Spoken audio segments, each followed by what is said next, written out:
we said he has to come and undo where Adam and Eve made that transgression in the beginning.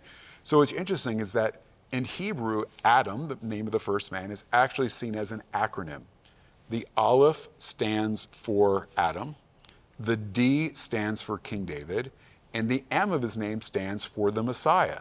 So from the very beginning, this letter M, or in Hebrew, Mem, points to the Messiah. Now what's interesting, there are two ways to write the letter Mem in Hebrew, which is letter Mem is the 13th letter of the Hebrew alphabet.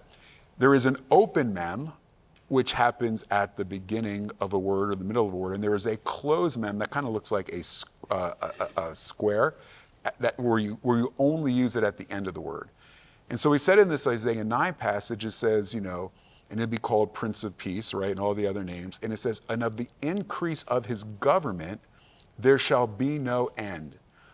And in the word increase, in the middle of the word, it's limar bet in Hebrew. It takes a closed mem, which is only used at the end of a Hebrew word, and it puts it in the middle of the word, which is grammatically totally incorrect. You would never do it. And so the rabbis say there's a mystery that it's alluding to. The question is, what mystery is it alluding to? I believe it's alluding to the mystery of the virgin birth, because the Hebrew word for womb begins with an open mem. This is a closed mem. It represents a closed womb, meaning someone who should not be able to conceive.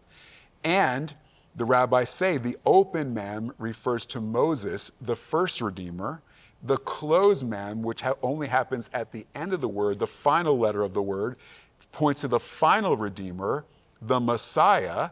And so this closed mem in the middle of the word of his increase, limar bed, that's connected to these divine names that the Messiah is going to be given, I believe it points to the mystery of the virgin birth, that Mary should have had a closed womb. She shouldn't have been able to conceive, but God supernaturally opened it. And that, again, that unique birth points to his unique identity and the unique mission that God was going to give. And by the way, in Hebrew, Mary is Miriam, and it begins with an open mem, and it ends with a closed mem. So even in her name, there's both those letter mems.